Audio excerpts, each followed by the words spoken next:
Voilà, bonsoir, on vous souhaite à toutes et à tous la bienvenue pour ce moment, un moment pour s'informer, un moment pour débattre et surtout pour agir. Donc cette soirée est appelée par le POP, par la Fédération syndicale Sud, par deux autres syndicats, Arte, tu m'as dit, et le SAIP, Arte et le SAIP qui ont aussi appelé pour cette soirée. Un moment important à la veille des votations sur la 13e rente, mais aussi sur une autre votation, celle qui veut repousser l'âge de la retraite. Un moment important parce qu'on est là pour une raison, pour reprendre le titre de Bernard Friot, on est là pour prendre le pouvoir sur nos retraites. Et c'est très important. Alors certes, les votations, c'est une étape, mais il ne faut pas se faire trop d'illusions. La prise de pouvoir sur notre retraite ne pourra pas passer par les urnes seulement. On va organiser cette soirée en 3 moments. Il y aura une partie où il y aura une présentation avec Luca, Michel et Aristide, où ils vont soulever certains points, certains enjeux. Une deuxième partie avec un échange avec l'Assemblée, qui est important. Puis on va conclure avec l'essentiel, à savoir des propositions de mobilisation et d'action qui sont indispensables pour nos retraites, qui sont indispensables pour les prestations sociales, avec tout ce que ça concerne. Vous l'avez vu dans l'affiche, il y a l'indexation des rentes, l'indexation des assurances sociales, l'indexation du salaire socialisé, il y a la question de l'âge de la retraite, parce que le bloc bourgeois veut nous faire travailler jusqu'à la mort, sachant qu'on ne pourra pas travailler jusqu'à la mort. Il y a aussi la triste question du deuxième pilier, qui est là pour servir les intérêts du marché financier. Et puis il y a la question des prestations complémentaires et surtout l'automaticité des prestations. On aura l'occasion de débattre là-dessus. Deux choses, on a distribué, il y a différentes informations concernant le sujet d'aujourd'hui sur les retraites. Il y a aussi, vous pourrez le prendre à la réception, il y a 2 éditos qui sont parus dernièrement. Un dans le temps par la rédactrice en chef, Madeleine von Holzen, retraite à 66 ans, elle dit clairement oui, mais pas comme ça. Donc elle veut déjà délimiter le débat. En gros, il faut accepter l'âge de la retraite qui augmente, puis contre la 13e rente. Puis il y a un autre édito, angle mort de la campagne sur les retraites, de notre camarade De Filippo, David, de la communauté d'action syndicale à Genève, qui est très intéressant, qui soulève l'enjeu des cotisations sociales. Et pourquoi la cotisation sociale, c'est important ? Parce que c'est nous qui produisons la richesse, et la question de la cotisation sociale, c'est une manière de répartir cette richesse. Voilà pourquoi en face, le bloc dominant, les bourgeois, les capitalistes, sont si agressifs et violents, à l'idée qu'on puisse avancer derrière, rien que déjà avec la 13e rente, qui est, en fin de compte, qui est un pas modeste. Voilà, je cède la parole. Qui va commencer ?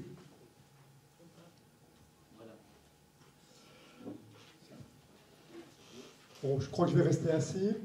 Mon nom est Michel Guenot, je suis membre de la Vivo, je suis membre du comité cantonal de la Vivo et même de son bureau. Et puis, je préside le comité qui rédige ce petit journal qui s'appelle le Courrier de la Vivo. À travers ce journal, on essaye d'informer au maximum sur les questions sociales. Et notre but, c'est l'AVS, puisque la Vivo est née en même temps que l'AVS et elle est née pour défendre cette assurance.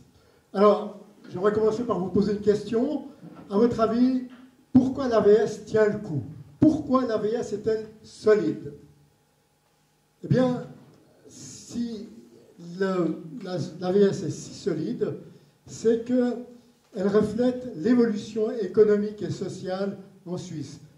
Parce que, malgré les propos catastrophistes de beaucoup de gens, d'ailleurs, depuis le départ, depuis la fondation de l'AVS en 1948, cette assurance est solide, elle tient le coup. Ce qu'il faut dire, c'est que en Suisse, il y a plus de 250 000 emplois qui ont été ajoutés à la masse salariale en 10 ans, donc davantage de cotisations. Le rapport entre les personnes en âge de travailler et les personnes à la retraite, dont la dégradation est brandie comme une menace, elle masque une autre réalité bien plus déterminante. Le taux d'activité moyen n'a cessé d'augmenter.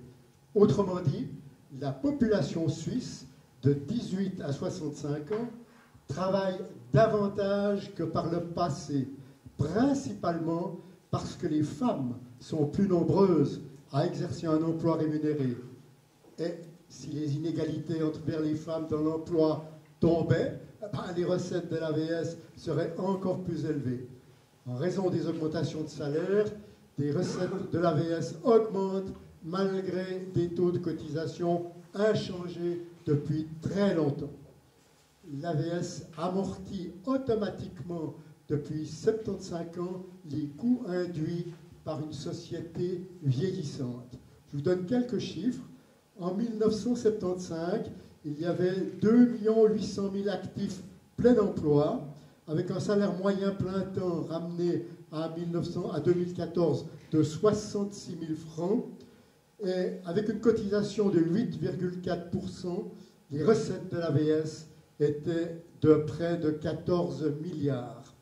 En 2013, près de 30 ans plus tard, 4 millions d'actifs plein emploi, avec un salaire moyen à plein temps de 106 000 francs au prix de 2014, une cotisation AVS toujours de 8,4%, employeurs et employés, et des recettes de l'AVS de près de 30 milliards. Donc nous avons là un système solide malgré le vieillissement de la population. Est-il nécessaire que je vous rappelle les principes sur lesquels l'AVS est fondée? Peut-être oui, très brièvement. Ce sont des principes d'abord de solidarité, solidarité entre les générations. Ça, c'est quelque chose d'extrêmement important. Ce premier pilier, il concerne d'abord les personnes qui travaillent, payent collectivement pour les retraités, et les prélèvements sur les salaires sont directement utilisés pour le paiement des rentes. C'est ce qu'on appelle le système par répartition. Nos cotisations ne se perdent donc pas dans des investissements gérés par les banques et les assurances. Nos rentes AVS ne sont donc pas soumises aux risques des marchés financiers et aux frais d'investissement. Les coûts de gestion sont donc très limités. S'il y a une solidarité intergénérationnelle, ça veut dire aussi que moi qui touche la retraite, qui touche l'AVS maintenant, j'ai payé pour l'AVS et les retraites de mes parents. Et mes parents ont payé pour leurs grands-parents. Et vous, maintenant, les jeunes, vous payez pour nous.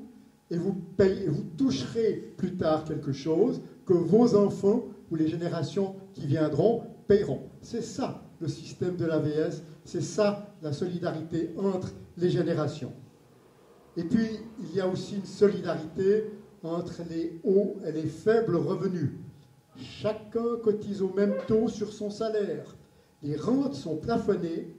La rente maximale ne dépasse pas le double de la rente minimale. C'est ce qui est prévu dans la Constitution. Donc un directeur général, par exemple, qui cotiserait sur 1 million de salaire annuel, il ne touchera pas plus que 2 450 francs de rente maximum à l'âge de 65 ans. Et puis il y a aussi une solidarité entre les sexes. Le travail non rémunéré, la garde des enfants ou des soins aux proches est pris en compte dans le calcul des rentes. Il y a des bonifications pour les tâches éducatives et des bonifications pour des tâches d'assistance. Et il résulte donc de cette solidarité qu'environ 90% des retraités touchent aujourd'hui plus de rente AVS qu'ils n'ont versé de cotisations. C'est donc le meilleur rapport que l'on puisse avoir entre les coûts et les prestations. C'est pourquoi, même avec une augmentation éventuelle du taux de cotisation, une 13e rente AVS est le meilleur moyen d'augmenter la prévoyance vieillesse d'une grande majorité des gens. Puis un autre principe très important, c'est l'universalité de l'AVS. Nous sommes tous et toutes assurés et soumis aux mêmes règles. On reviendra certainement sur ces questions, sur ces principes, parce que dans la discussion aujourd'hui, ce qu'on appelle l'arrosoir, toutes ces questions dépendent de ces grands principes et ça remet en question ces principes fondamentaux qui fondent l'AVS aujourd'hui. Alors, face à une institution qui est solide, eh bien, on voit un pouvoir d'achat qui se dégrade, pas seulement pour les retraités, mais pour l'ensemble de la population. Et c'est pourquoi une 13e rente est aujourd'hui absolument nécessaire. Il y a eu déjà des tentatives pour améliorer un petit peu les rentes. Vous vous souvenez peut-être de l'initiative AVS+, qui prévoyait une augmentation générale de 200 francs par mois de l'AVS. Mais cette initiative n'a pas abouti. Aujourd'hui, on revient avec une initiative, une 13e rente pour tous. Ce qui est important aussi de dire, c'est qu'on est aujourd'hui devant un choix crucial. Parce que l'AVS est un système solidaire, mais c'est une assurance publique. Et en face, on a évidemment l'ALPP qui, elle, est une assurance, je dirais, commerciale. Puisque, au fond, ce sont des assureurs, des compagnies de la finance qui cherchent à faire des affaires. Il n'y a qu'à voir le rapport entre l'AVS, dont la fortune est d'environ 45 à 50 milliards, les chiffres divergent un peu, mais vous aurez peut-être entendu là aussi aujourd'hui aux nouvelles à la radio que pour 2023, le fonds AVS est de nouveau bénéficiaire de plus de 3 milliards. En face, il y a un fonds, puisque l'ALPP s'est fondée sur la capitalisation. On paye quelque chose qui est placé et qui rapporte quelque chose, et cette gestion coûte aussi beaucoup d'argent, mais ces fonds sont sans commune mesure avec l'AVS, on les estime entre à peu près 1200 milliards aujourd'hui. Donc ça donne une image et un enjeu, si vous voulez, de la votation qui nous attend face à une assurance publique doit absolument être défendue. On a des partisans d'une assurance privée qui voudraient la défendre encore plus. Cette défense des assureurs privés, elle remonte déjà à l'apparition de la LPP, la loi sur la prévoyance professionnelle. Là, 1972, ça a été un tournant important. On pourra y revenir tout à l'heure parce que les propositions qui seront faites certainement dans ce débat reviendront vers les idées qui étaient agitées en 72, des initiatives qui étaient présentes à l'époque, notamment soutenues par le POP, d'une retraite populaire complète. Eh bien, à l'époque, quand on a introduit la LPP, c'est là qu'on a vu les assureurs s'intéresser à ce marché. Et ils l'ont dit très clairement, je ne sais pas si parmi vous, il y a des gens qui ont vu le fameux documentaire qui s'appelle Protocole. Vous êtes nombreux à l'avoir vu? Alors, si vous avez l'occasion de le voir, allez le voir vraiment. Protocole, c'est un documentaire sur l'histoire de la LPP.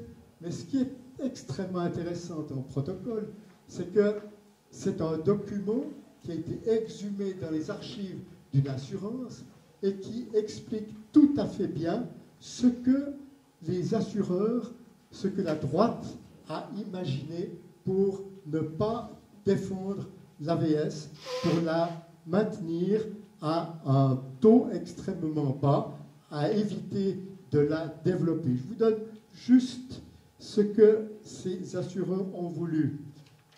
C'est Pietro Boschetti qui nous le résume dans un article que nous avons fait paraître dans un petit fascicule qui s'appelle Renforcement de l'AVS. C'est le courrier de la Vivo a fait un hors-série et nous avons à cette occasion rencontré Pietro Boschetti qui nous rappelle que dès le lendemain de la votation sur la LPP en 1972, les assureurs se sont réunis à Zurich et ils ont mis noir sur blanc, c'est sur un papier qui a été retrouvé, les mots d'ordre qui sont issus pour l'histoire ensuite du développement de la LPP. 1.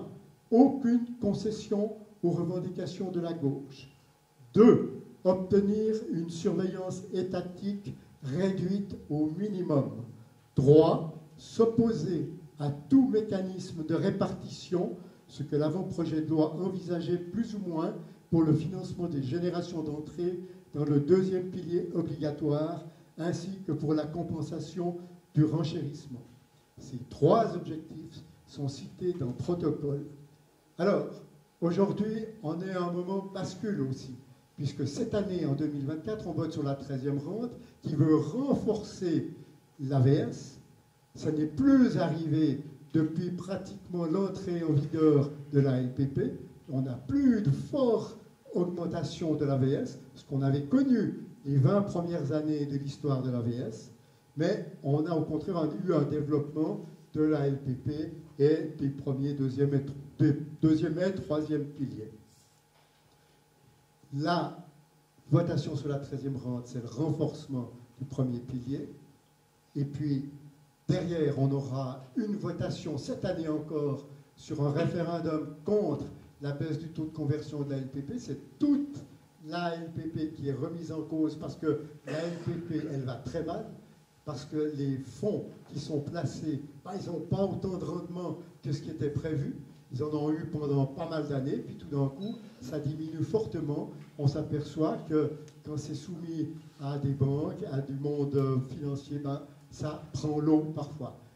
Donc, l'importance de la votation qui vient, c'est surtout ce dilemme. Est-ce qu'on renforce l'AVS, un système public, solidaire, ou est-ce qu'on va vers un système encore plus individuel et privé? Voilà, je crois, l'enjeu fondamental de cette votation. Merci.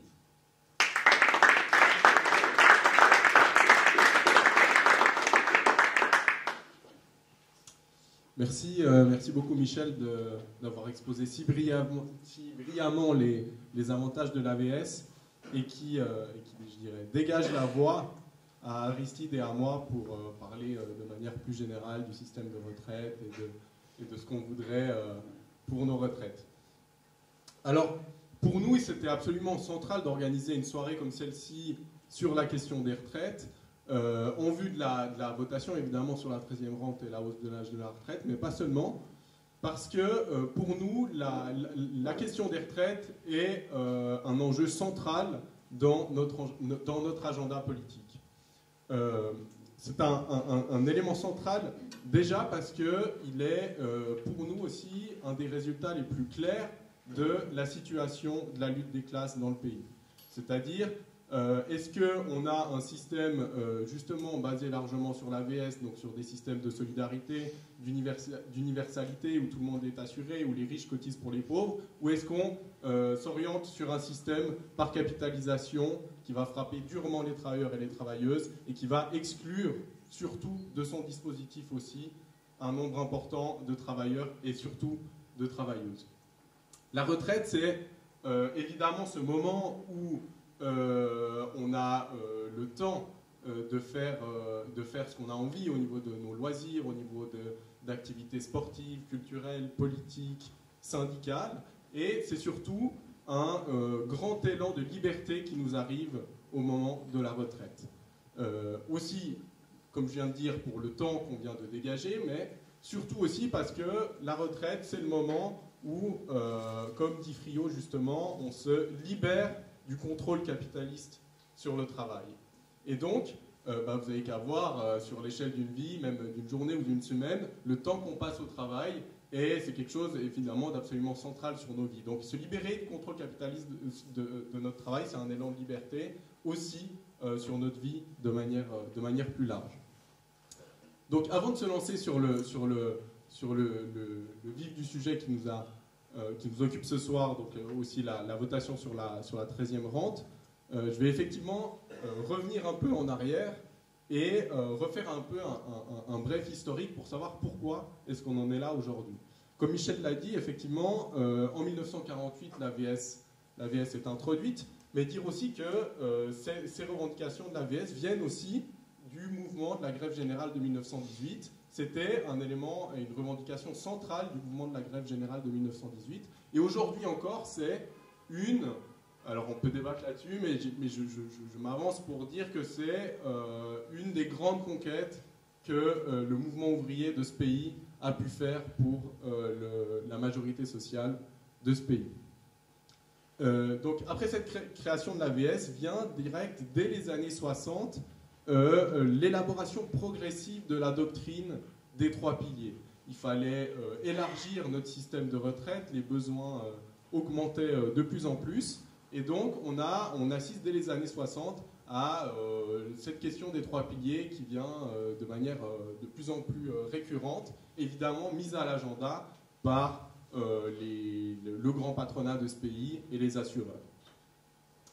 Arrivent ensuite les années 70, où c'est là effectivement que trois projets vont être mis sur la table.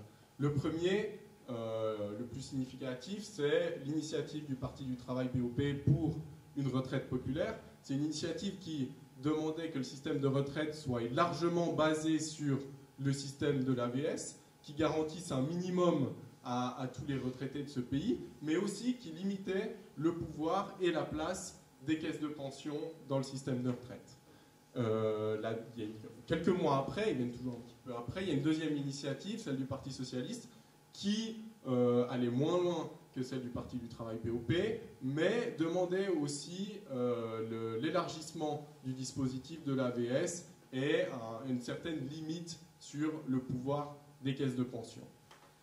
Et puis, il y avait évidemment, comme je l'ai dit, le projet de la droite, du patronat, des assureurs, qui est le projet des trois piliers. Ce qui va arriver, et ça va vous étonner ou pas, mais le Parti socialiste, rejoint ensuite par les grandes centrales syndicales de ce pays, vont se joindre au projet des trois piliers contre l'initiative du Parti du Travail POP pour une retraite populaire. Et là, ce virement de bord est un élément absolument central dans la situation des retraites dans laquelle on se trouve aujourd'hui. D'autant plus qu'on n'est pas là face à ce qui nous est arrivé pas mal de fois ces dernières années, c'est-à-dire des paquets où il y a eu un semblant de négociation et où le PS nous présente ça comme eh ben oui, on a gagné une partie de la main gauche, on a dû céder un peu de la main droite, mais on gagne quand même plus de la main gauche. Là, ce n'était pas du tout le cas, c'était juste un système où dès le départ, et on l'avait dit dès le départ dans la campagne de votation, la majorité des travailleurs et des travailleuses de ce pays allait y perdre.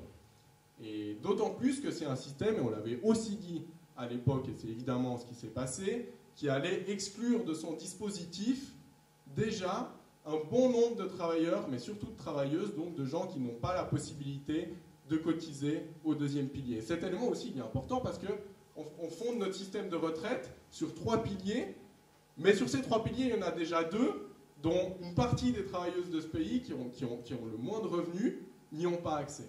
Donc ça, c'est aussi un élément qui est important dans la compréhension du système d'aujourd'hui. Je vais pas m'éterniser non plus sur cette question de la votation de 72. Je vais laisser aussi Aristide un peu approfondir le sujet puisqu'il a vécu cette période. Contrairement à moi, il aura sûrement des éléments importants à apporter. Mais je pense qu'il faut bien retenir que ce moment de la votation de 72 est un moment absolument significatif pour comprendre la situation dans laquelle on est aujourd'hui. D'autant plus que depuis 72, notre camp, on va dire de manière très large, s'est contenté à adopter une position uniquement défensive sur la question des retraites. On n'a fait que répondre aux attaques sur l'AVS, on n'a fait que répondre aux attaques sur le deuxième pilier, et on n'a jamais, à l'exception de l'initiative AVS+, comme Michel l'a répété, et aujourd'hui de l'initiative 13e rente, on n'a fait que adopter une position défensive qui aujourd'hui, il faut bien le reconnaître, a montré aussi ses limites puisque notre système de retraite se détériore d'année en année. On n'a pas obtenu d'augmentation significative des rentes AVS et pire encore, on attaque de plus en plus nos prestations du deuxième pilier. Pour revenir sur la votation du 3 mars, je crois qu'effectivement c'est important de ne pas sous-estimer son importance aussi. C'est-à-dire saisir toute l'opportunité qui se présente à nous d'une victoire sur la 13e rente AVS. C'est-à-dire c'est évidemment d'abord améliorer la situation matérielle et de manière très concrète et on l'espère rapide des retraités de ce pays. Par exemple, aussi, on pense aussi de manière très concrète aux retraités qui sont bénéficiaires de prestations complémentaires et qui ont perdu leurs droits à ces prestations complémentaires. Donc il y a évidemment ce côté d'urgence matérielle pour les retraités à avoir cette 13e rente, mais elle doit aussi faire figure d'opportunité pour nous de relancer une dynamique beaucoup plus offensive sur la question des retraites. De dire, bah, maintenant on a gagné une étape, on n'a pas le système de retraite idéal, mais on a gagné une étape, c'est de renforcer l'AVS et on peut aller plus loin, on peut proposer un projet de retraite qui nous semble plus opportun. Mais la question de changer de posture, de passer de défensive à offensive, va devenir très vite une nécessité à notre avis. Puisque même si on gagne dans les urnes la votation sur la 13e rente AVS, se posera très vite, et si vous regardez les débats qu'on a dans les médias, dans les journaux, sur le positionnement notamment du Conseil fédéral, on aura très vite la question du financement qui arrivera devant nous. Et cette question du financement sera à elle seule une bataille politique importante à mener, où on devra installer un rapport de force le plus favorable possible aux travailleurs et ne pas le faire payer à la majorité de la population. Pour nous, de manière très claire, le financement des retraites de manière générale ne doit pas être perçu comme un fardeau pour la jeunesse, mais bien comme une part de la rémunération du travail collectivisé qui permet à la fois le bon fonctionnement de la société, mais surtout aussi l'épanouissement de ses membres arrivés à l'âge de la retraite. Et cette chose-là, comme je l'ai dit, c'est pas quelque chose qui suffira d'invoquer pour qu'elle soit mise en place comme telle, mais elle devra être le résultat d'une bataille politique, notamment qui vienne de nos forces, où on doit prendre notre part là-dedans, et il faut être bien conscient et s'y préparer dès maintenant. Viendra un temps aussi où, sur la question des retraites, on devra poser de manière très claire et très forte la question, à notre avis, du partage des gains de productivité. Pour rappel, la productivité du travail a augmenté de 40% depuis 1970 et même de 10% depuis 2016. C'est-à-dire qu'on produit toujours plus de marchandises et toujours plus de profits, de leurs profits. Or, depuis 30 ans, vous le savez, les salaires n'ont pas augmenté à cette même allure. Et donc, vous savez, donc, vous pouvez passer l'argent, le fruit de l'augmentation de ces gains de productivité. Ces gains de productivité doivent évidemment profiter à toutes et tous, c'est notre vision, et les faire contribuer au financement des retraites. Pour nous, c'est une des manières de le faire, et une manière très simple aussi de le faire comprendre aux gens, à la majorité des travailleurs et des travailleuses de ce pays. On travaille toujours plus, on travaille toujours mieux, on fait toujours plus de profits, toujours plus de marchandises, donc on a le droit de mieux se reposer, de plus vite se reposer une fois l'âge de la retraite arrivé. Comme on l'a dit brièvement aussi, on ne pourra pas faire l'économie de débats sur la question, de débats et de lutte même, sur la question du deuxième pilier, qui est évidemment pas promis un avenir radieux avec LPP 21, mais aussi avec d'autres attaques contre lesquelles on devra faire face. De notre côté, effectivement, on est assez propre sur le sujet, si je peux le dire comme ça, puisqu'on s'est opposé dès le début à ce système des 3 piliers, et en particulier au système des 2 piliers par capitalisation. Je voulais vous amener ici une brochure du Parti du Travail POP, éditée en 78, j'ai malheureusement oublié chez moi, mais on a édité une brochure en 1978 qui avait un titre très parlant qui disait « Le deuxième pilier, des promesses aux réalités ». Et aujourd'hui, on est en plein dans cette réalité-là, c'est-à-dire des promesses qui nous ont été faites à l'instauration du système des 3 piliers à la réalité d'aujourd'hui, c'est-à-dire la baisse continue des rentes et les attaques continuent sur le taux de conversion et donc en fait sur l'argent qu'on met dans le pot commun du deuxième pilier. Donc dans l'immédiat, c'est évidemment nécessaire de résister à ces attaques contre nos droits acquis dans le deuxième pilier. Ça va se faire évidemment sur la votation de LPP 21. Il faut aussi s'y préparer, il faudra aussi mener une bataille d'envergure sur ce thème-là. Mais ça se mène aussi dans les secteurs d'activité où le deuxième pilier a encore certains droits acquis. Et puis, à ce titre-là, évidemment, la fonction publique, notamment vaudoise, mais pas que, est un secteur où il y a certains droits acquis qui sont restés dans le deuxième pilier, notamment la primauté des prestations. Et il faut vraiment lutter de toutes ses forces pour garder ce système. Et les travailleurs et travailleuses des autres systèmes, une force politique comme le POP, que je représente ce soir, doit aussi évidemment se mettre toutes les forces aux côtés des travailleurs et travailleuses de la fonction publique pour défendre ces droits acquis-là.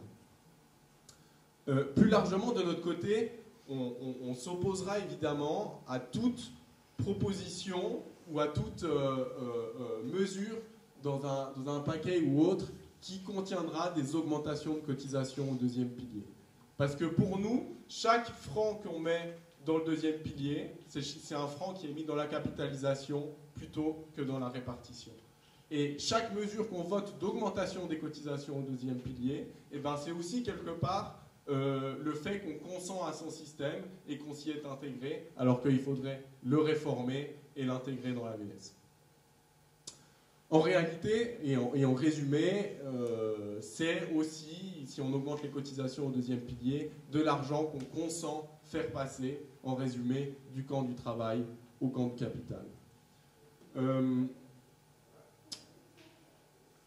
Et du coup, maintenant se pose la question aussi de manière très concrète pour nous qui sommes ici, de comment est-ce qu'on fait évoluer l'affect, le rapport que les gens ont à cette assurance qui est le deuxième pilier.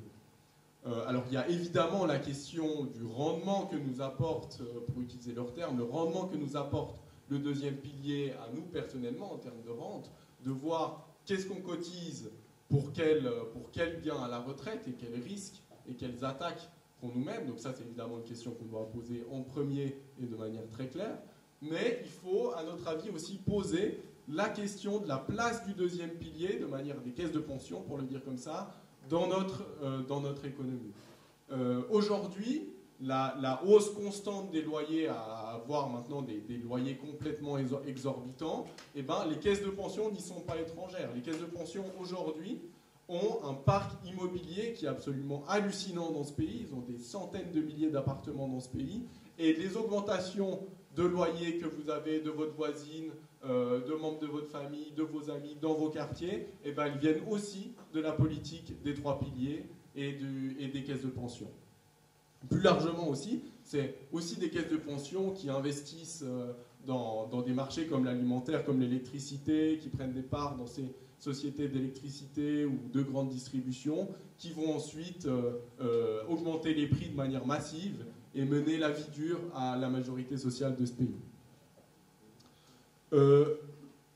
Encore une chose, il y a une donne avec laquelle on devra composer de manière beaucoup plus forte aujourd'hui qu'avant. C'est, comme je viens de le dire, la question de l'inflation, de la hausse des prix. Elle se pose de manière très présente aujourd'hui. On ne peut plus contourner cette question. Et on doit intégrer cette question de l'inflation dans nos réflexions et dans nos combats sur les retraites. Donc, on a vu dans le canton de Vaud un très beau mouvement de la fonction publique et parapublique vaudoise qui demandait l'indexation de leur salaire, mais qui demandait aussi, parmi les revendications du mouvement, grâce notamment à un très bon travail mené par les camarades de Sud étudiants, qui demandait aussi l'indexation du salaire socialisé, c'est-à-dire aussi l'indexation au coût de la vie, des retraites, des bourses, des prestations sociales.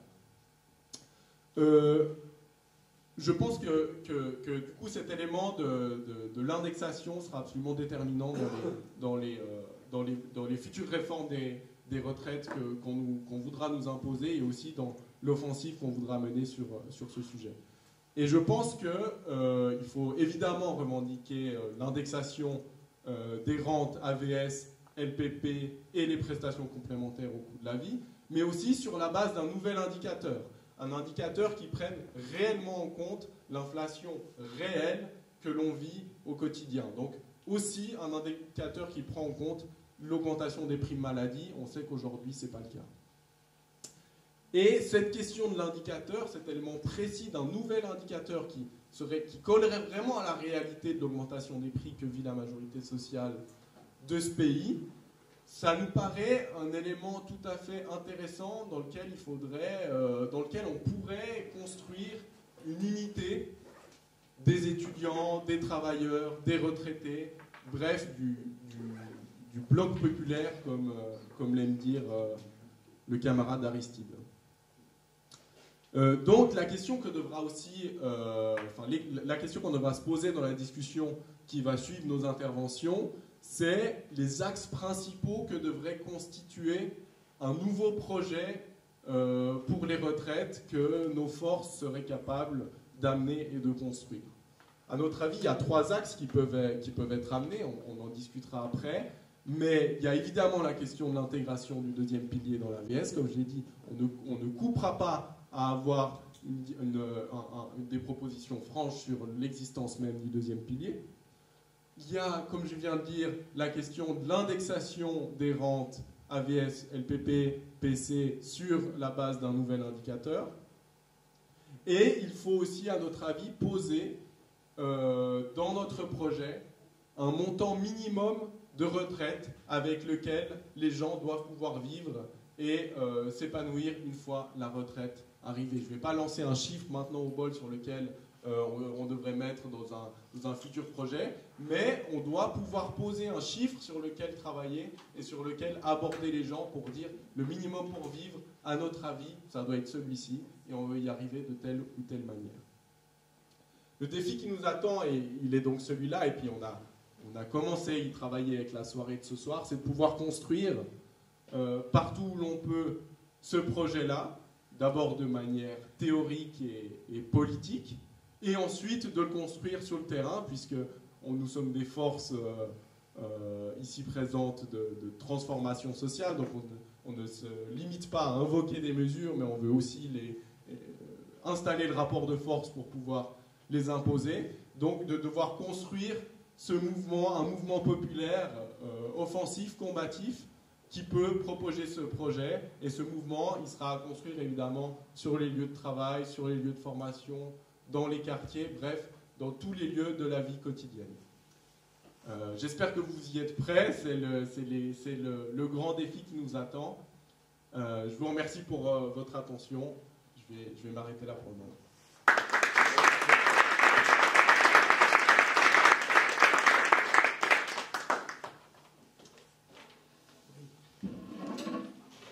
Bonsoir à toutes et à tous, camarades.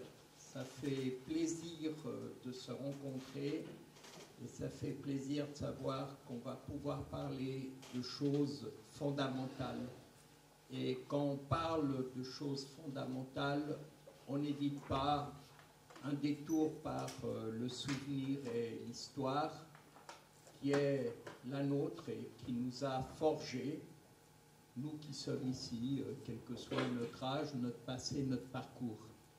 Alors le premier souvenir et le premier élément de notre histoire, c'est les gens, les femmes, les hommes qui ont animé les luttes du cycle 1944-1948 et qui ont débouché, entre autres, sur l'AVS.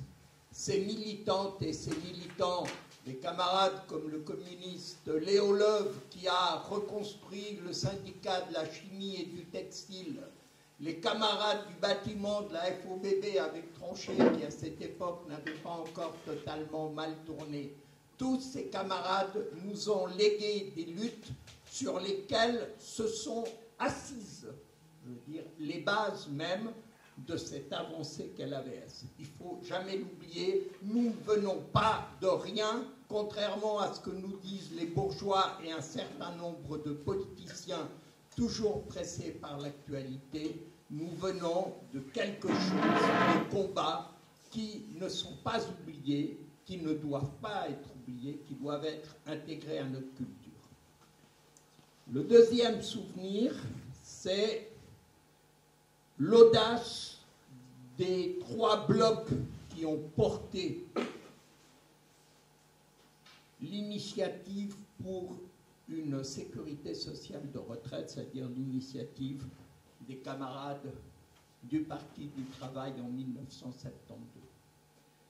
Nous avons, quelques-uns d'entre nous l'ont vécu existentiellement, hein, c'est-à-dire nous avons essuyé une terrible défaite à cette occasion, mais le traumatisme de cette défaite ne peut pas nous faire oublier qu'il y a eu une audace politique absolument remarquable et qu'il y a eu une mobilisation, outre le Parti du Travail, de 2 autres acteurs. L'extrême gauche de ces années-là, qui avec toutes ses limites et tous les défauts, a fait un certain nombre de choses, et aussi une mobilisation qui est plus oubliée que celle de l'extrême gauche, qui est celle de l'immigration, c'est-à-dire les camarades qui, dans les usines, qui, sur les chantiers, se sont mobilisés pour qu'on rende l'argent des caisses de pension avant que celles-ci ne deviennent obligatoires. Et pour ça, il y a eu des grèves, il y a eu des manifestations, il y a eu beaucoup de courage, beaucoup de lutte, et il faut savoir que cette défaite de 72 n'efface pas tout ce qui a été fait à ce moment-là, toute cette audace merveilleuse qui a trouvé devant elle non seulement le bloc dominant, mais également cette droite qui s'adapte avec une gauche qui co-gouverne. Vous comprenez ce que je veux dire. Nous sommes ici pour nous dire 2-3 choses rapidement. Nous sommes des gens qui pouvons faire. Nous ne sommes pas condamnés à être des objets de la politique des élites. Nous pouvons faire, nous pouvons agir, nous pouvons transformer le monde. Et non seulement nous pouvons faire, mais en plus nous faisons d'ores et déjà maintenant. C'est-à-dire la retraite est au cœur d'une multitude de luttes et de mobilisations. Lucas a eu la gentillesse de rappeler ce que nous avons pu faire dans la fonction publique et le secteur subventionné pour défendre les conditions de retraite, les conditions du 2e pilier. Nous avons été 5000 dans la rue, des milliers en grève, et nous les avons fait plier. Et je le dis tout à fait clairement, on les a fait plier une fois et on est prêt à les faire plier une 2e fois, une 3e et une 4e, aussi souvent qu'il le faudra, avec les moyens qui sont les nôtres, ceux qui répondent à la question « Que pouvons-nous faire ?» Nous pouvons certes glisser un bulletin dans l'urne, c'est indispensable pour la 13e rente, mais nous pouvons aussi paralyser les lieux de travail, submerger les rues et les ponts de cette ville et montrer à ceux qui veulent nous commander que nous sommes une puissance. Il faut se souvenir de ceux qui nous ont précédés, il faut se souvenir aussi de ce que nous avons fait. Et nous avons fait beaucoup de choses pour résister. Et nous aurons sûrement beaucoup de batailles à mener pour lutter sur le front de la retraite. Je ferai une petite proposition enfin. Je veux dire, la deuxième chose que je voulais vous dire, c'est ceci. La 13e rente est au cœur d'un cycle de lutte absolument décisif. La lutte sur les caisses de pension et la NPP, mais aussi une lutte qu'on méconnaît beaucoup, qui est la lutte contre la destruction du système des prestations complémentaires. Si aujourd'hui nous laissons faire, demain nous aurons une désagrégation complète de ces prestations complémentaires. Ils y ont déjà pris 400 millions et ils ont l'intention d'en prendre bien davantage. Et camarades, au moment où tous les hypocrites, où tous les politiciens et les politiciennes de convenance parlent pour déplorer, disent-elles, le sort des femmes travailleuses qui ne touchent que des petites retraites insuffisantes. À quoi est-ce qu'on pense aujourd'hui? À faire cotiser davantage les femmes, à les faire cotiser dès le premier franc et en même temps à supprimer les prestations complémentaires pour qu'elles en soient appauvries. C'est une question de féminisme, c'est une question de solidarité et d'unité de classe. Nous devons faire front à toutes les opérations qui se déroulent sur cette question de la retraite et qui dépassent, et de loin, la 13e rente. Vous avez tous vu et toutes vu ce qui se passe, par exemple, au cœur même de l'AVS, l'attaque contre les rentes de veuves, l'attaque contre les rentes pour enfants, et évidemment, l'initiative proprement dégueulasse des fils et des filles de bourgeois qui veulent faire travailler les gens jusqu'à la mort. Donc, je veux dire, c'est une bataille politique majeure qui est en train de se dérouler et dans laquelle nous devons intervenir avec force, avec décision, mais aussi avec clarté, en sortant de cette défensive qui parfois nous étouffe pour aller vers l'offensive qui nous libère. La question du financement de la 13e rente, vous le savez, est aujourd'hui le point d'appui avec lequel la bourgeoisie veut nous faire céder. Et vous avez vu jusqu'où ça va. La conseillère fédérale socialiste, parce qu'il faut appeler les choses par leur nom, Madame Baumschneider, qui ne se contente pas de nous menacer d'une hausse des cotisations, qui ne se contente même pas de nous menacer d'une hausse de la TVA de 1%, elle nous menace de couper directement dans nos rentes si on avait le malheur de mal voter. C'est ça que nous avons en face de nous. C'est cette volonté, à l'occasion de cette 13e rente, qui pose le principe fortement de la justice sociale, qui pose le principe de la nécessité d'entrer dans une nouvelle période. Cette 13e rente que nous devons gagner, eux aussi, ils ont compris. Sa portée est politique, est symbolique, et ils veulent nous casser les rangs. Et on leur dit, on se battra, on résistera, on ne se laissera pas faire, on ne pliera pas. On gagnera la 13e, mais on gagnera aussi tout ce qui vient avec la 13e, à commencer par son financement. Le financement de la 13e rente doit demeurer une question politique ouverte. Je veux dire par là que nous devons faire payer autant que possible, sous quelque forme que ce soit, le bloc dominant. Donc, je veux dire, ça veut dire qu'il faut retourner sur des choses comme, par exemple, le bénéfice de la BNS.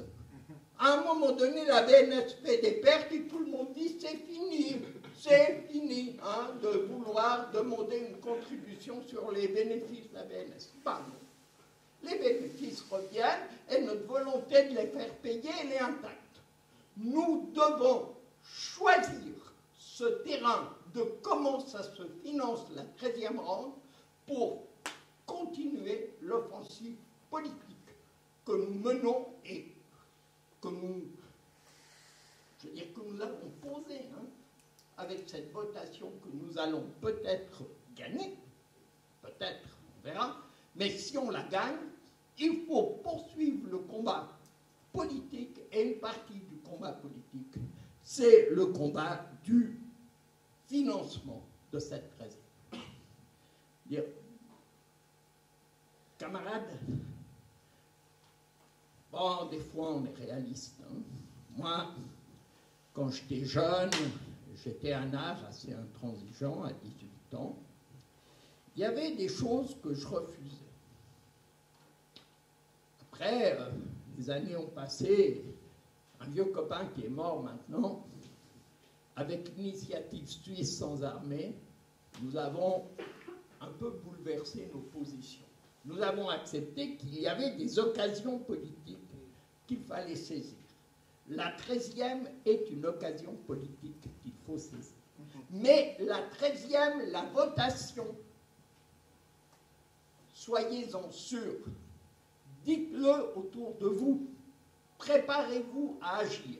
La votation ne sera pas suffisante. Elle sera peut-être même réduite à l'impuissance.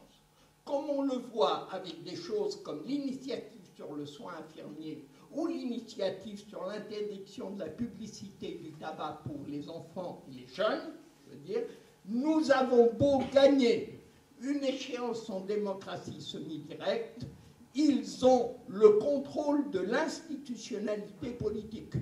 Et le contrôle de l'institutionnalité politique, on le brise par la lutte, par la mobilisation, par la volonté d'être puissance, par l'autonomie populaire. C'est ça qu'il faut se souvenir. On peut aller voter tout ce qu'on veut. On peut écouter des politiciennes et des politiciens qui nous disent plein de choses et qui sont très séduisants à un moment donné. Mais nous ne devons abandonner à personne la défense de nos intérêts. C'est ça, la politique de l'action directe populaire. Et c'est ça que nous devons toujours garder en tête. Sans sectarisme, sans volonté de donner des leçons, mais avec la très claire intention d'agir par nous-mêmes. Comme disait l'autre dans la première internationale, l'émancipation des prolétaires sera l'œuvre des prolétaires eux-mêmes. Et vous remarquerez que le mot prolétaire, n'étant pas genré, nous permet d'avoir une compréhension encore plus universelle.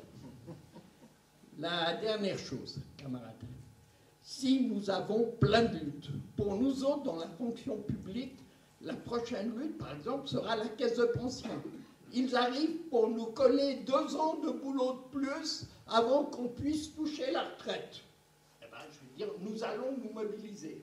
À Lausanne, nous savons que la caisse de pension du personnel communal est attaquée dans son principe même pour la faire passer en primauté de cotisation. Et, vous l'avez toutes et tous vu, cette attaque contre les prestations complémentaires, les milliers de gens qui avaient droit à des prestations complémentaires et qui perdent ce droit. L'attaque contre ce que les plus pauvres reçoivent, c'est intolérable.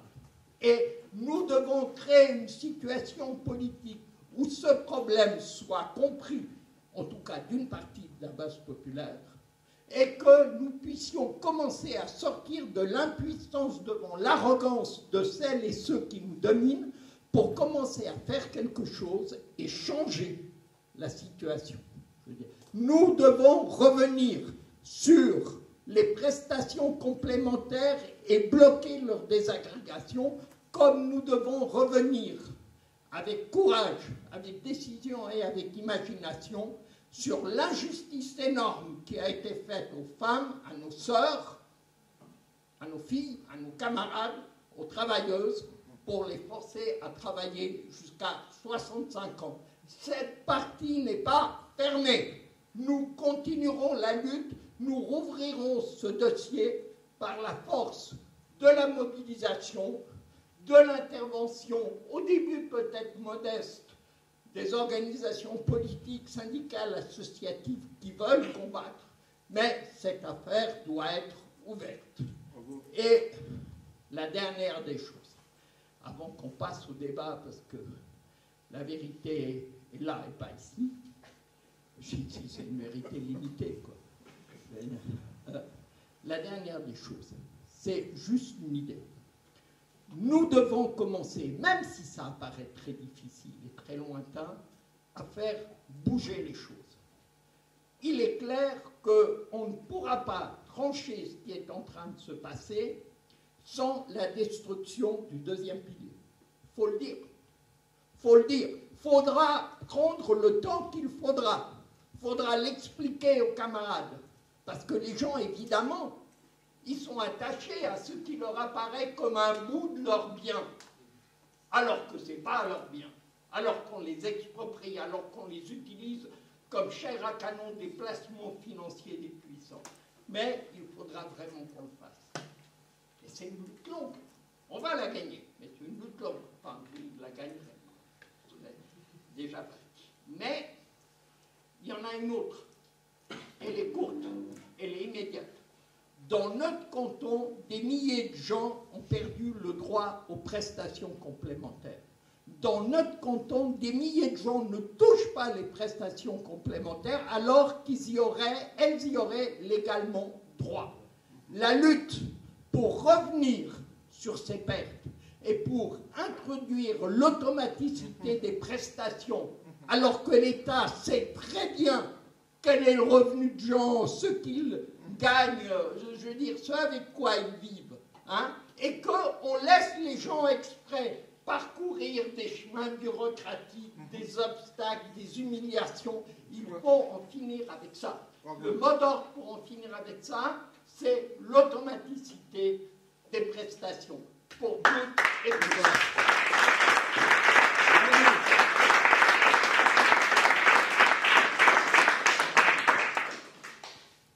Voilà, donc on l'a compris, hein.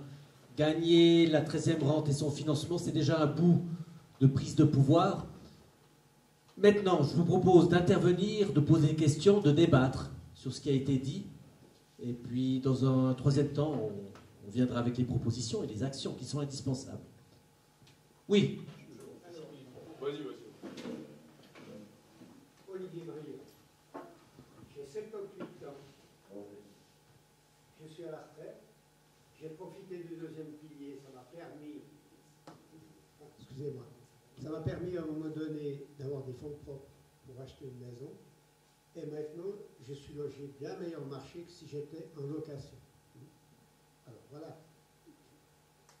Je suis d'accord que ce deuxième pilier, c'est quelque chose qui ne doit pas parfait. Mais voilà, je vous dis, j'en ai quand même profité à un moment donné. J'avais cotisé, je travaillais à la ville de Lausanne, j'ai cotisé aux retraites populaires avant de m'engager à la ville de Lausanne. Et quand on nous a proposé une maison, j'ai pris contact avec les retraites populaires qui m'ont dit, ben voilà, j'avais 50 ou 55 ans, je ne me souviens plus exactement quelle était la limite à l'époque, et j'ai pu profiter de 30 000 francs qui m'ont permis d'avoir les fonds propres pour acquérir une petite maison. Mais j'ai une question. Qui décide de l'augmentation du taux de conversion, j'ai jamais vu, mais qui décide de la baisse du taux de conversion? Qui s'octroie ce droit à le baisser? C'est impressionnant. Il y a moi, j'ai jamais entendu dire que les chambres fédérales, par exemple, votaient pour décider ça. Quel est l'organisme qui décide ça? C'est une loi qui fixe le taux de conversion. Mais sur quelle base? Alors après, c'est des commissions interparlementaires, des experts à non plus finir. Mais c'est bien sûr une loi qui fixe le taux de conversion, et puis c'est le Parlement qui a le pouvoir de le modifier. Je vous rappelle qu'il y a déjà eu un référendum lorsqu'il y a eu une première tentative de diminuer le taux de conversion. Et ça a échoué, heureusement. Et ça revient maintenant avec le référendum contre la LPP, puisque c'est la proposition qui est attaquée, c'est le cœur même de cette proposition, c'est la baisse du taux de conversion, donc la baisse des rentes. Et ça, c'est une décision du Parlement. Alors, je suis contre la réponse parce que moi, j'ai jamais entendu dire que les chambres fédérales avaient voté une décision de baisse du taux de conversion. On nous dit qu'il a baissé, mais voilà, je suis chaque fois étonné. Merci.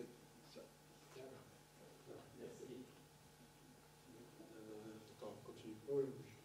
Non, il y avait Augustin. Oui, et je suis naturalisé, 60 ans que je suis dans ce pays. Dans ce pays. Donc j'ai vécu ce qu'il vient de raconter nos camarades, les mutations, la bataille en 72 à travers les colonies et nos propres organisations des immigrés, italiens spécialement, avec le Parti communiste, on était très très forte à ce moment-là, mais un aspect qu'il n'est pas touché. Hein. Quelqu'un aurait dû sortir. Il y a des dizaines de milliers d'immigrés qui sont à l'AVS, qui n'ont pas le droit de vote. Si on réfléchit sur le nombre, combien de retraités a aujourd'hui la Suisse et combien ils représentent les étrangers qui n'ont pas le droit de vote, qui sont à l'AVS. Hein? Donc, si même tous les retraités en Suisse diraient voter oui, peut-être bien qu'on aurait une chance de gagner. Parce que déjà, gagner une initiative dans ce pays, bah, il n'y en a eu pas beaucoup, hein, les initiatives. Deuxièmement, on pourra demain être plus fort. Parce que moi, je suis président du groupe intérim de Renvaux, chez UNIA, et on est un mouvement qui est en train de se former. Il y a des signatures qui sont en train de se chercher. Le quart, ça veut dire la quatrième part de la population n'a pas le droit de vote. Donc quand on fait des batailles de ce type-là, et surtout si on parle des salariés, publics, privés, à tous les niveaux, si un quart n'ont pas le droit de vote, ça devient vraiment difficile de pouvoir espérer une victoire. Le reste du débat, et je partage beaucoup de choses, je l'ai vécu, hein, donc je m'arrête là, puis je laisse aux autres d'autres points de débat. Petite parenthèse, je profite vite. On parlait d'immigration, il y a des milliards dans les caisses de pension qui n'ont pas été récupérés. Ils connaissent le nom, le prénom, le numéro AVS et ils gardent le pognon. Ça, il faudra peut-être en parler. 10 milliards.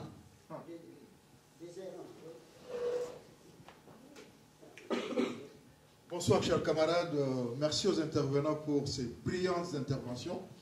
Je réponds par 4 chemins. Moi, je suis Augustin Moukamba. Vous me voyez là. Je suis travailleur.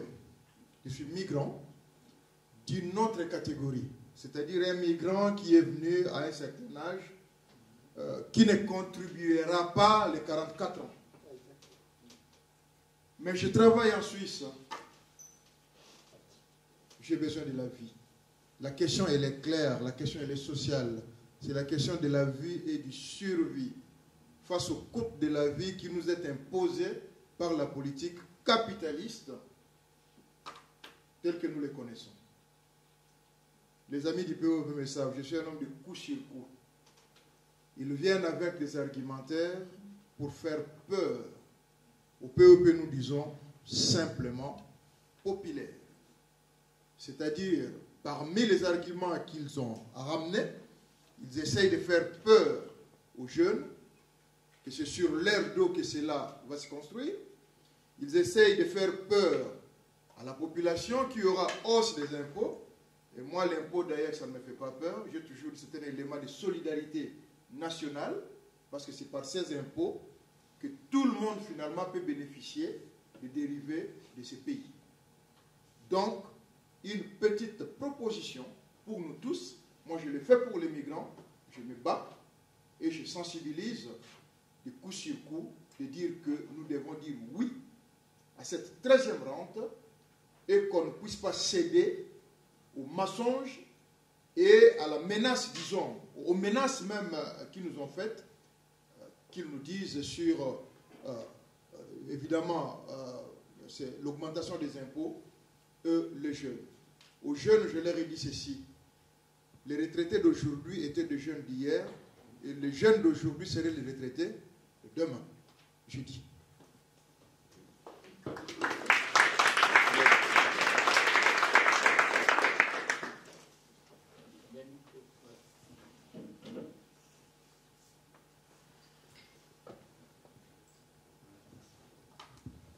Du coup, moi c'est Nico de Sud étudiants et précaires.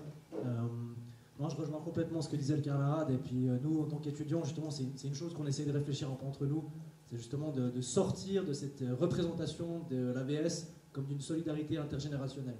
Je pense que comme mot d'ordre politique, il faut sortir de ça. Parce qu'on sera tous vieux un jour. Et en fait, il faut sortir de cette division de génération pour entrer dans un front uni populaire, comme tu dis, Aristide, etc. C'est des choses qui sont très importantes, je pense, à penser dans ce sens-là. Et par rapport à ce que tu disais, par contre, je pense qu'en effet, il faut plutôt cotiser ça par les cotisations sur le travail et pas sur l'impôt, etc. C'est des choses sur lesquelles on a peut-être du travail, peut-être on aura l'occasion d'en revenir, mais c'est des choses justement qui nous donnent de l'espérance pour l'avenir, etc. Parce qu'on sait que les cotisations sur le travail, c'est quelque chose sur lequel on a une emprise. On n'est pas dépendant du profit des patrons, etc. pour le futur. Si c'est les profits des patrons qui sont taxés, bah ça veut dire qu'il faut des profits pour financer la chose. Et on est pris au piège. Si on cotise ça sur le travail, eh ben, on peut espérer un futur meilleur où on se libère progressivement du travail de plus en plus. Et si les profits baissent, nous, ça ne nous baisse pas nos rentes, ça ne nous baisse pas les caisses de financement. Donc, je pense que c'est quelque chose d'important à rappeler. Et puis, ouais, on parlait d'affect, justement, j'ai adoré ce que tu disais, Lucas, sur les affects. Je pense vraiment qu'il faut qu'on change de représentation par rapport à ça. Il faut qu'on sorte de ces idées de solidarité. Pour prendre des exemples un peu personnels, quand on a des parents qui sont âgés, ils nous aident déjà. Qu'on soit des parents ou grands-parents, nous donnent des coups de main financièrement. Donc on dépend déjà un peu d'eux quelquefois, sinon on n'a pas beaucoup de moyens. A l'inverse, si eux ils ont des rentes trop basses, on les aide en retour quand on travaille à notre tour. En Suisse, on sait que, je crois que c'est 45% de la charge de la garde des petits-enfants est fait par les grands-parents. Donc en fait, on dépend les uns des autres. Ça ne sert à rien de parler en termes de cotisation, il y a une solidarité intergénérationnelle. Si aujourd'hui les conditions matérielles de tout le monde baissent, elles baissent pour nous, elles baissent pour nos parents, et du coup, elles se répercutent les uns sur les autres. On n'est pas seul dans son coin à cotiser son petit coin pécunier, et pour après se faire payer plus tard. En fait, on pense à notre famille, on pense à nos proches, on pense à nos parents, on pense à nos grands-parents, et donc il faut sortir vraiment de ces représentations-là, j'ai l'impression. Voilà. Bravo.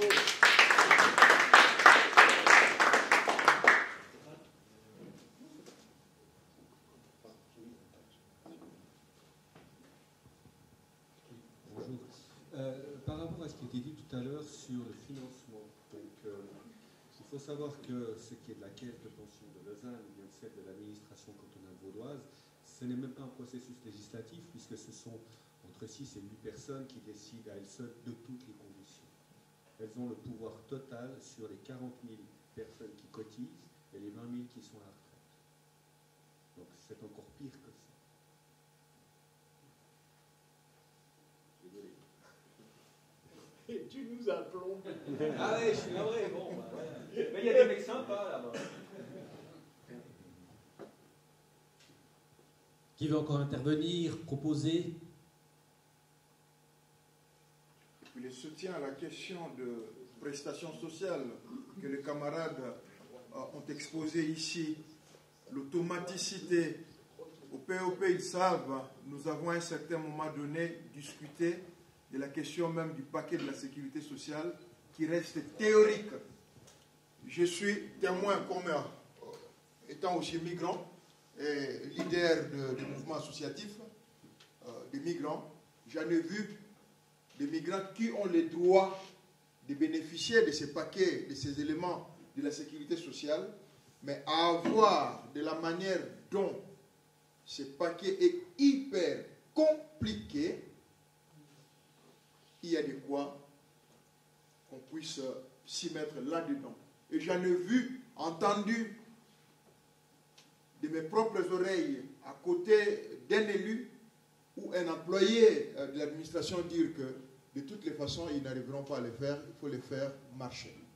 Imaginez-vous des vieilles personnes, des vieilles dames qui ont travaillé comme femmes de ménage, qui ont travaillé dans des conditions extrêmement difficiles. Aujourd'hui, bénéficier du paquet de la sécurité sociale devient un calvaire. Ce n'est pas un problème, c'est un problème qu'on ne doit pas négliger, que nous devons prendre à cœur. C'était mon complément.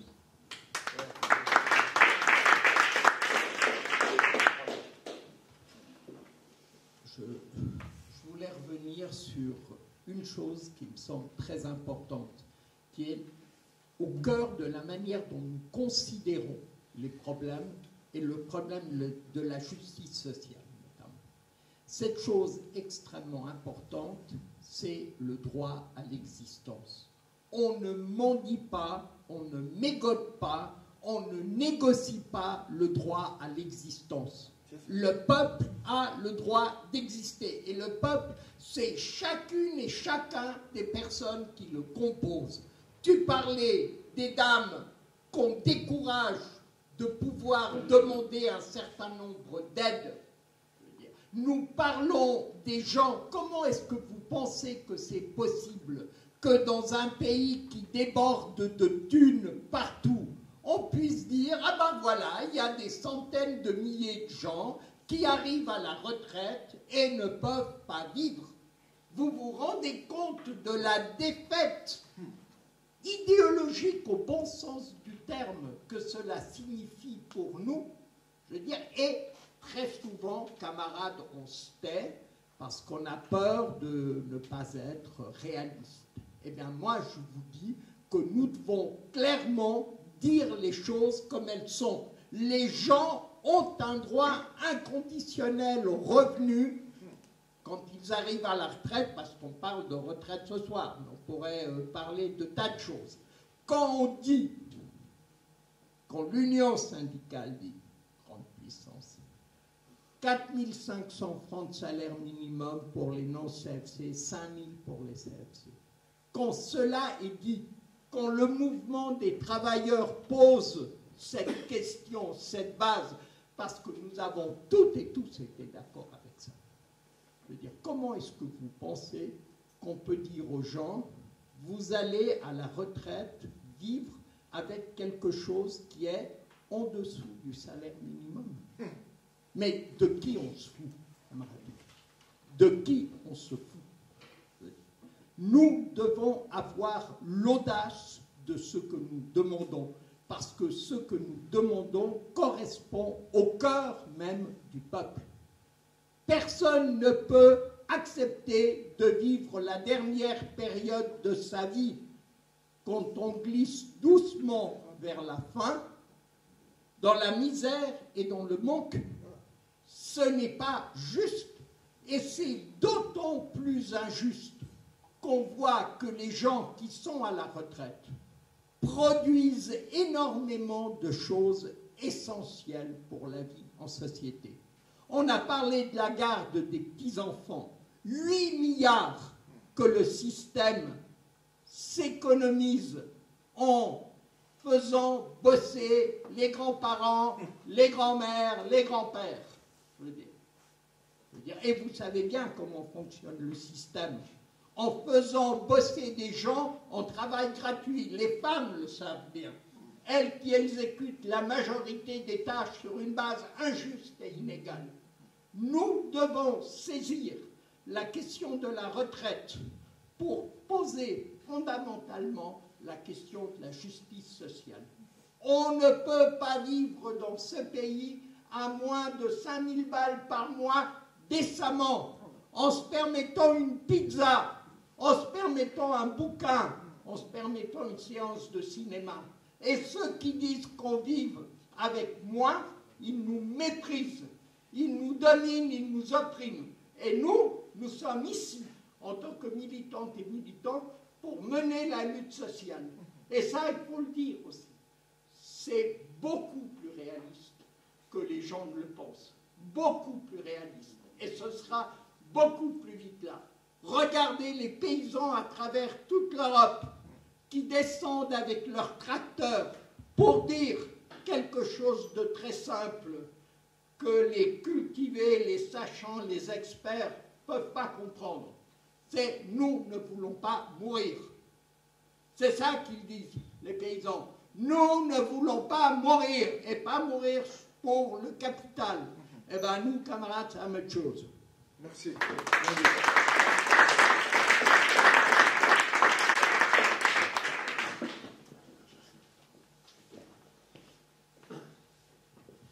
Oui, je vais juste encore dire une petite chose par rapport à quelque chose qui me trottine dans la tête depuis un petit moment. On entend souvent la droite nous dire qu'ils sont le camp du pragmatisme économique, du raisonnable, etc., etc. Mais en fait, de plus en plus, je suis convaincu que c'est plutôt la gauche qui comprend mieux le fonctionnement de l'économie que la droite. En particulier, même quand on voit qu'à droite, il y a beaucoup plus d'économistes ou de banquiers, je pense qu'en renforçant les revenus des classes sociales, de tout le monde, mais en particulier des classes sociales peut-être plus faibles, c'est en réalité de l'argent qu'on injecte directement dans l'économie, parce que ce sont des gens qui vont consommer immédiatement, Et puis on sait qu'une bonne économie, c'est une économie où l'argent circule. C'est pas une économie où les gens vont garder l'argent dans le tiroir pour des lendemains meilleurs, mais où des gens qui consomment, ça crée de l'impôt, de la TVA qui est récupérée par l'État, qui peut ensuite subventionner et investir. Donc rappelez que cette mesure, c'est pas seulement une mesure sociale, mais aussi une mesure économique. Et puis une mesure écologique aussi, parce que si on veut faire, et tu parlais justement des agriculteurs, il y avait un joli article, je ne sais plus dans quel journal, qui disait que, qui venait d'un paysan qui disait que les gens ne veulent pas assumer le coût de l'écologie, ils exigent des mesures écologiques, mais ne veulent pas en assumer le coût. Mais en réalité, il faut aussi donner les moyens aux gens de pouvoir consommer bio, de pouvoir consommer local, etc. etc. Et donc, cette 13e rente AVS, c'est un premier pas vers de meilleurs salaires, de meilleures rentes. Donc, c'est aussi écologique. Merci.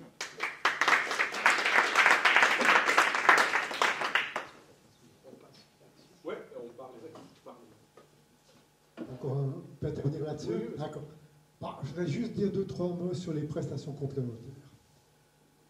D'abord, rappeler que ce système des prestations complémentaires, à l'origine, quand il a été mis en place, dans les années 70, c'était un système provisoire. Il n'était pas appelé à durer. Pourquoi? Parce qu'il s'agissait de renforcer l'AVS. C'était ça l'idée, que l'AVS permette de combler les besoins les plus vitaux. Mais comme on n'y arrivait pas, on a introduit les prestations complémentaires. Et ces prestations complémentaires, elles ont pris de plus en plus d'importance, à tel point qu'elles sont entrées dans le système, elles ont été ancrées même dans la Constitution, et aujourd'hui, elles sont devenues indispensables. Mais dans la réalité, dans l'idéal, elles ne devraient pas exister. Parce qu'au fond, c'est un système qui se rapproche de la charité, qu'il faut aller quémander, il faut aller l'obtenir, et c'est compliqué. Et puis, il est soumis à des tas de conditions.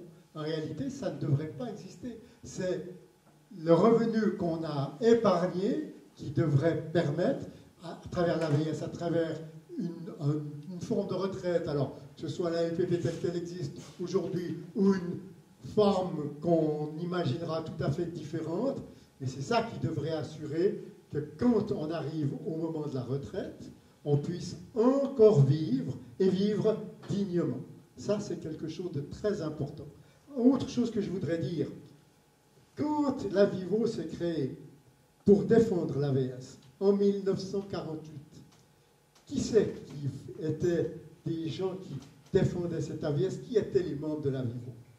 C'était des jeunes gens et des jeunes femmes. Ce n'étaient pas des personnes âgées. Il y en avait bien sûr, mais c'était surtout des jeunes. Aujourd'hui, on voit que la Vivo, ma foi, elle a beaucoup vieilli, et on voit que les jeunes s'intéressent beaucoup moins à ces questions, les comprennent moins, et ça nous inquiète aussi beaucoup.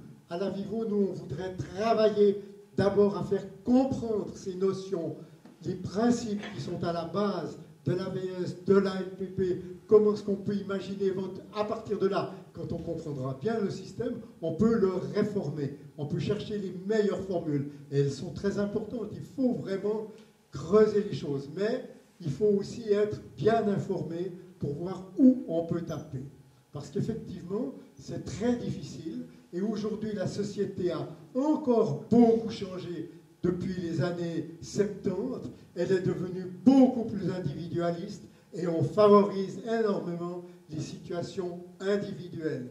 Et ça, c'est quelque chose avec lequel on ne peut pas travailler. Si vous êtes un peu curieux, que vous regardez la presse en général, vous avez à l'envi des publicités pour le 3e pilier, qui sont des économies que vous pouvez éventuellement faire, mais que très peu de gens peuvent faire. Monsieur a dit tout à l'heure qu'il avait réussi à emprunter un peu d'argent sur son 2e pilier pour bâtir sa maison. Aujourd'hui, ce serait extrêmement compliqué, j'en suis persuadé. Donc, il faut absolument que l'AVS redevienne le pilier le plus important aujourd'hui. Merci.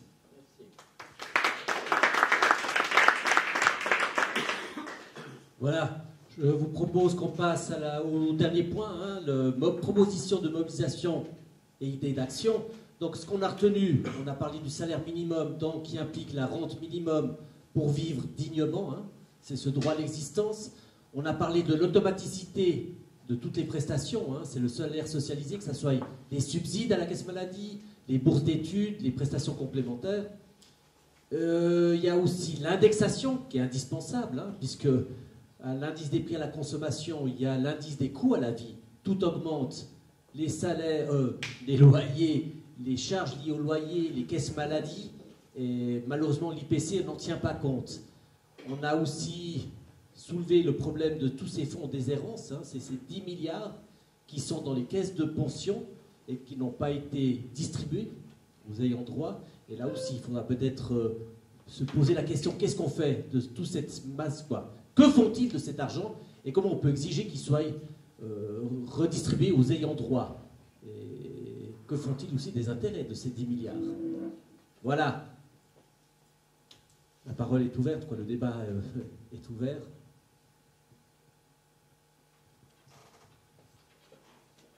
Non, pour les propositions d'action, je pense qu'il y a des axes qui sont très intéressants sur lesquels travailler. Je pense qu'il faut effectivement qu'on mette en route des actions pour l'automaticité des droits aux prestations sociales. Et ça peut se faire concrètement et assez rapidement, qu'on n'est pas obligé de voir des horizons à des années. C'est quelque chose sur lequel on peut travailler et mettre en place rapidement. Je sais qu'à Sud, vous avez aussi travaillé sur la question d'un nouvel indicateur, justement, l'indice des prix. Donc ça, c'est aussi un travail qui gagnerait à être bien partagé, communiqué, réapproprié par les autres forces politiques, mais aussi par les forces politiques, syndicales ou autres, mais aussi par les gens eux-mêmes. Et puis, moi, comme proposition, j'aurais de pouvoir refaire une assemblée publique comme celle-ci, à horizon, je ne sais pas, quelque chose comme 6 mois, pour pouvoir justement discuter et définir les prémices et les contours d'un nouveau projet de retraite populaire que l'on pourrait proposer avec toutes celles et ceux qui le veulent et qui seraient d'accord de se battre.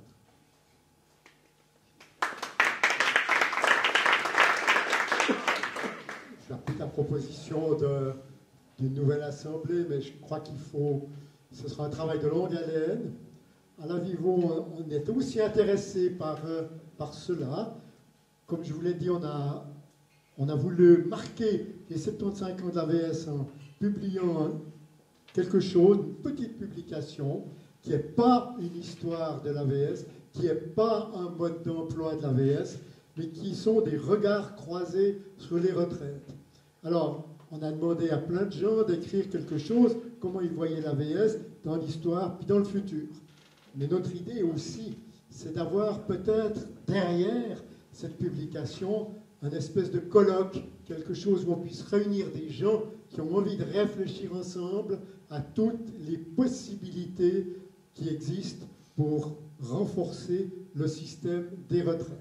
Mais on ne le fera pas tout seul, il faut qu'on le fasse à plusieurs, il faut qu'on lie les forces si on veut arriver à faire des propositions intéressantes. Ces propositions, elles prendront du temps, beaucoup de temps, j'en suis persuadé. Il y a des choses à très court terme. Je pense effectivement que la modification des indices, c'est très important. L'automaticité des PC, c'est très important. Et ça peut être fait peut-être assez rapidement parce qu'on pourrait peut-être rebondir sur les discours qu'on entend, y compris Mme Baumschneider, dire « mais ces PC, c'est extrêmement important, mais c'est un vrai scandale qu'il faut aller demander, que c'est si compliqué, il faut vraiment qu'on revoie tout ça. » Si on pouvait profiter de ce débat-là pour... Mais bon, on sait bien que les promesses des politiciens, elles valent que ce qu'elles peuvent tenir, mais c'est-à-dire pas grand-chose jusqu'ici. Mais enfin, on pourrait au moins les prendre à leur propre jeu là-dessus dans un délai assez court. Merci. Merci.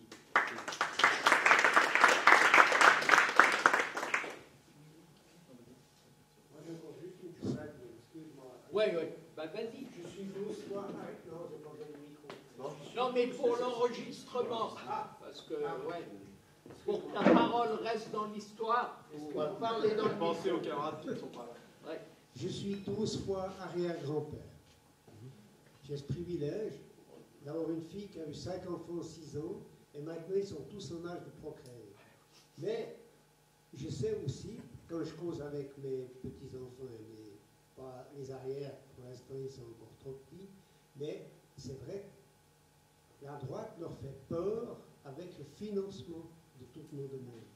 Et qui a l'idée géniale, qu'est-ce qu'on pourrait dire aux jeunes maintenant pour les rassurer? C'est ce qui nous reste, les jours qui nous restent avant la votation, c'est là-dessus qu'il faut agir. Et on fait peur aux jeunes en leur disant, si on accepte cette votation, votre AVS, dernier coup, vous ne pourrez pas le toucher. Alors qu'est-ce qu'on peut leur dire? Il y a des jeunes ici, qu'est-ce que vous pourriez dire à vos collègues ou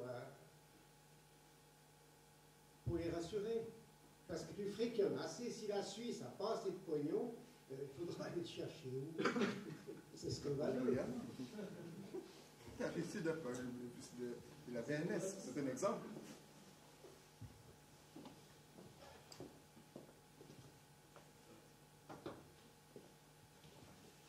Bon, les amis, je veux dire, il y a une chose qui est extrêmement simple pour rassurer les jeunes, si tant est qu'ils aient besoin d'être rassurés, et si on a envie d'entrer dans cette escroquerie des tensions intergénérationnelles, hein, qui est une escroquerie bourgeoise par excellence. Eh ben, je veux dire, vous faites un billet avec ce que rapporte une cotisation ABS et vous faites un billet sur l'autre face avec ce que rapporte la cotisation qu'il faut payer au maximum à 4,2. Et puis c'est à mon avis un support publicitaire extrêmement rigolo et qui les mettra dans une mauvaise passe en face. Mais je veux dire, je crois que ce qu'il faut maintenant, c'est qu'on décide de faire des choses.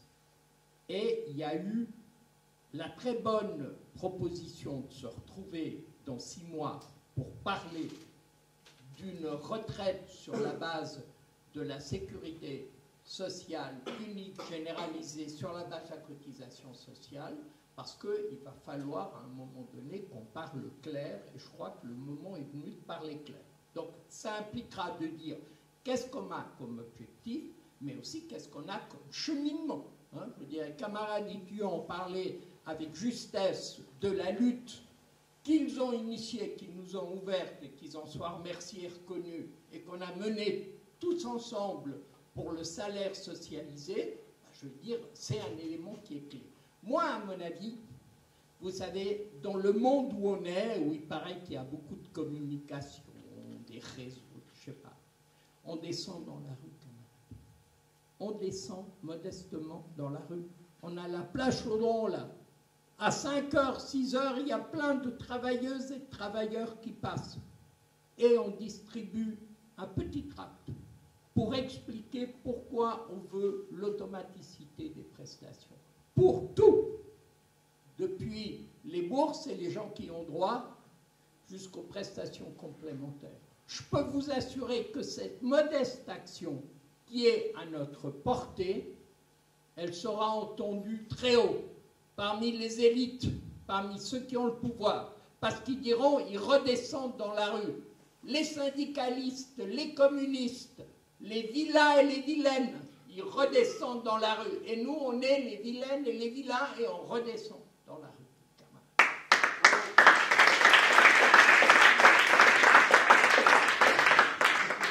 J'ai oublié, je veux vexer personne, les anarchistes aussi, hein, ne soient pas vexés. La deuxième des choses, c'est que nous allons sûrement connaître des mobilisations dans les caisses de pension publiques pour consolider la primauté de prestation. C'est une chose qui est clé. C'est la seule exception dans ce système du deuxième pilier qui parle d'éléments d'égalité qu'on a dans l'AVS. D'accord? Donc, je veux dire, quand il faudra descendre dans la rue, quand les syndicats appelleront, quand les partis, les collectifs associatifs appelleront, il faut descendre dans la rue. Venez avec nous, même si vous êtes dans le secteur privé, ne pensez pas que la lutte pour la primauté des prestations et pour la conservation des conditions des caisses de pension dans le secteur public sont quelque chose qui vous est étranger. Non, c'est quelque chose qui vous est directement lié par vos intérêts. Souvenez-vous bien que si nous laissons faire, il y aura immédiatement des conséquences sur toutes les travailleuses et tous les travailleurs de ce canton. Le bloc du public et du subventionné, c'est 70 000 personnes dans ce canton. Si nous arrivons à livrer la bataille et à gagner, nous influençons toute la population travailleuse de ce canton. Il faut s'appuyer sur les avant-gardes de lutte que nous avons. Un temps, c'était les ouvriers du bâtiment. Un temps, c'était les couturières de Saint-Gall. Aujourd'hui, c'est le tour de la fonction publique et parapublique. Il faut la soutenir dans ce qu'elle fait, même si vous êtes dans le secteur privé. C'est une bataille qui nous concerne toutes et tous. Et enfin, toujours dans cette idée, nous devons commencer à reprendre la parole. Et la proposition de Lucas qu'on se revoie dans 6 mois, 2 fois plus nombreux parce qu'on parlera chacun à nos copines, à nos copains pour leur dire « Viens, c'est important qu'on parle, c'est important qu'on reprenne la voix sur notre destin et qu'on ne la laisse pas au conseil d'administration, aux crapules qui dirigent les caisses, je veux dire, et aux beaux messieurs et aux belles dames. Si nous arrivons à faire ça, même modestement, si la prochaine fois on est 70, si un jour on est 100, si on va occuper la place Chaudron et on parle aux travailleuses et aux travailleurs, moi je peux vous assurer que on ne sera peut-être pas les masses victorieuses dont rêvait Mao Tse-tung dans ma jeunesse, hein, mais on sera suffisamment pour être une force significative. C'est ça qu'il faut viser, une force significative, c'est-à-dire des gens qui peuvent faire bouger la réalité dans le sens de ce que les exploités et les dominés demandent, je veux dire, exigent ou du moins aspirent.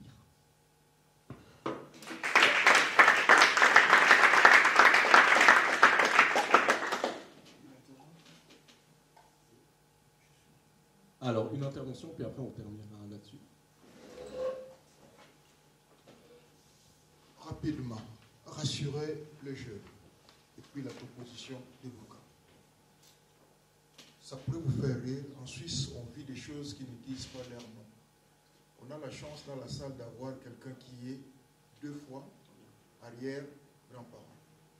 La réalité, aujourd'hui, vous verrez que on a parlé des travails qui ne sont pas comptés, hein, notamment, par exemple, les gardes des enfants. Ce sont les grands-parents qui les font. On ne le dit pas, mais c'est une réalité.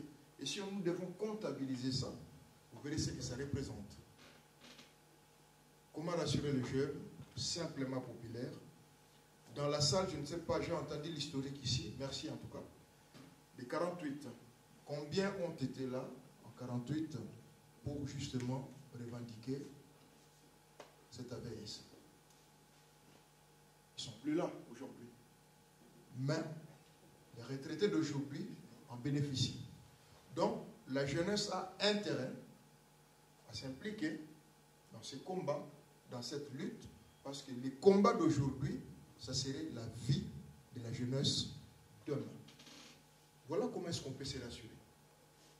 Et enfin, sur la proposition de Lucas, nous, Africains, nous disons les chiens à 4 pattes, mais il ne suit qu'un seul chemin.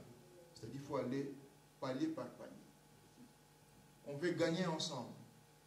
Le problème, c'est le coût de la vie, c'est la dignité humaine. C'est question de survie. Si nous gagnons l'AVS, plus l'automaticité de ces prestations sociales, et que la question de la sécurité sociale soit accessible à toutes et à tous, sans complications, sans conditions, je pense que nous y arriverons. C'était ça mon élément. Merci.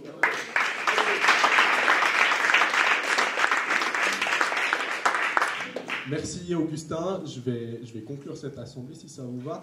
Donc merci à toutes et tous d'être venus, d'avoir apporté quelque chose à la discussion. On se revoit dans 6 mois dans cette salle, dans les prochaines semaines dans des salles de réunion pour parler d'un nouvel indicateur sur le coût de la vie et très vite sur la place Chaudron comme l'a proposé Aristide pour se battre pour l'automaticité des droits aux prestations sociales. Merci à toutes et tous et bonne soirée.